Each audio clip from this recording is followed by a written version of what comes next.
Salut les amis, bienvenue dans cette nouvelle vidéo. Aujourd'hui, je vais vous répondre à la question: quel est le type de travail quand on est drépano? Quel travail faut-il choisir entre quand on est drépanocytaire, surtout quand on a la forme la plus grave, drépanocytaire homozygote? Donc, je vais vous raconter une histoire qui m'est arrivée. Ça, c'était pendant que j'étais étudiant.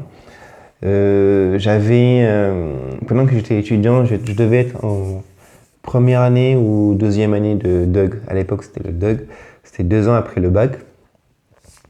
J'étais étudiant à Toulouse et tout, et donc j'avais pas de boulot à ce moment-là. Et donc il me fallait des sous, donc je voulais avoir un peu plus de sous pour me faire plaisir. Parce que je faisais attention bien sûr, mais il fallait un peu plus de sous pour me faire plaisir.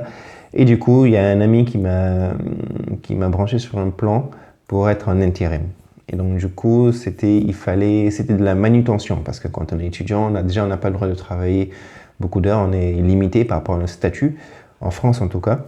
Et deuxièmement, c'est des boulots manutentionnaires, parce que c'est des boulots où on a besoin de main d'œuvre. Donc il m'a branché sur un plan, donc du coup j'ai dit ok. Donc il m'avait appelé, c'était une soirée, il fallait que je déplace des palettes. J'étais chaud et tout. C'était en soirée.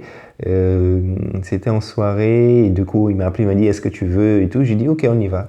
Donc je ne m'attendais pas à ça, j'étais surpris. Moi, je lui ai dit: on y va et tout. Puis c'était l'occasion de me faire un peu d'argent de poche. Et quand on est étudiant dessus, on ne crache pas dessus, quoi. C'est toujours, ça fait du beurre dans les épinards. Et puis voilà. Puis au moins, c'était la première fois. Donc du coup, je suis allé. Donc j'ai commencé. Vite fait, on m'a mis, les gens ne m'ont pas posé de questions. Je suis allé, ils m'ont dit: bon, tu déplaces pas être là de ce côté-là. J'ai commencé il était à peu près 20h. Donc j'ai commencé à 20h. Je prenais les palettes, je les déplaçais. Il y avait un genre de machine pour pousser, je sais pas comment ça s'appelle. Bon. Et du coup, bon, je les prenais pas à la main, donc je poussais avec le véhicule. Et puis je les transportais. Puis à un moment, il fallait décharger et tout.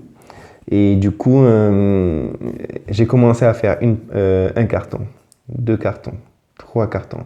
J'étais chaud, je lui dis: bon, c'est bon là, c'est bon, c'est facile. Et donc du coup, je commence. Mais à un moment, au bout de 10-15 minutes, pas longtemps, 10-15 minutes, là, je commence à fatiguer. Donc je regarde à gauche, à droite, je vois qu'il n'y a personne qui me regarde. J'étais en toute autonomie, je ralentis. J'économise mes forces parce qu'il fallait juste déplacer, il n'y avait pas beaucoup de palettes. Du coup, j'ai commencé à faire. Il y avait 2 personnes avec moi, on était en équipe, mais chacun avait un secteur. Donc, j'ai déplacé petit à petit. J'ai commencé à souffler, j'ai dit: c'est chaud là. Du coup, je commence à continuer à me déplacer, à faire les palettes. C'est un moment, ça faisait 30-40 minutes que je faisais ça. Qu'est-ce qui s'est passé? J'ai vomi, les mecs. J'ai vomi. J'ai vomi derrière une palette, ni vu, mais c'était un hangar, j'avais de la chance, ni vu ni connu. Heureusement que je n'avais pas beaucoup mangé. Mais fou, mes jambes tremblaient, tellement j'étais fatigué, je faisais ça. Et donc du coup, j'ai continué. J'en avais marre, mais j'en avais marre. Je disais: putain, ça sert à rien. Et j'ai dit: ça vaut pas le coup, l'argent que je vais gagner. C'était quoi? On était à 10 € de l'heure, 10 euros, 20 € de l'heure.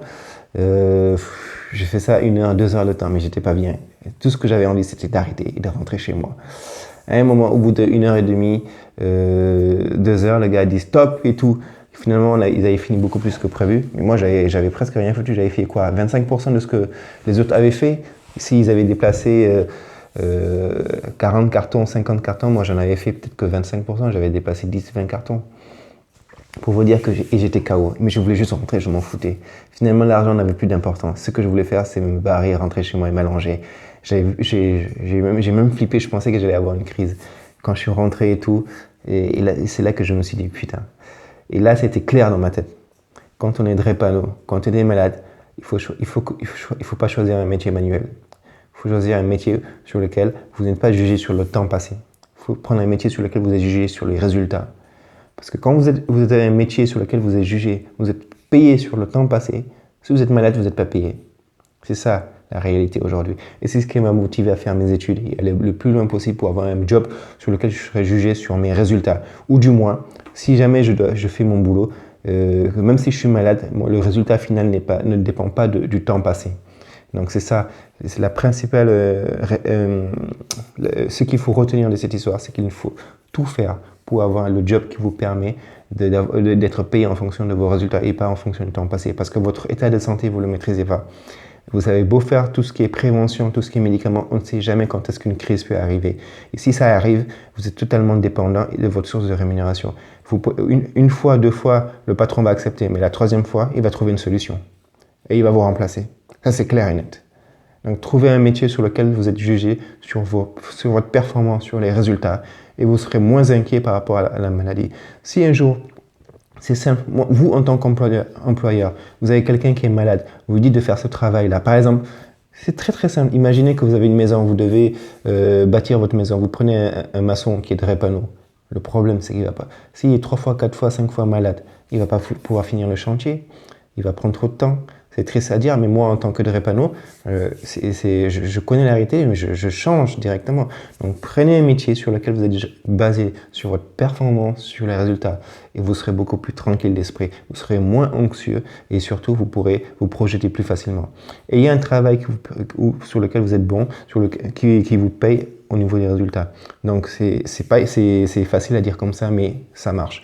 Il y a plein de gens qui réussissent. Dites-vous que vous avez une maladie qui est physique, pas mentale. Donc, vous avez des capacités comme les autres. Si les gens ont réussi à être bons, vous pouvez être bon. Il suffit juste de trouver un boulot sur lequel vous êtes bon, sur lequel il faut être le meilleur, et puis c'est tout. Et vous aurez des résultats. Tout le monde travaille, tout le monde s'entraîne, tout le monde essaie de devenir le meilleur. Et quand on bosse en essayant de devenir le meilleur, on a des résultats. On n'est peut-être pas le numéro 1, mais on a des résultats. Et si vous êtes payé en fonction des résultats, vous serez tranquille. Donc voilà, c'était ma petite astuce.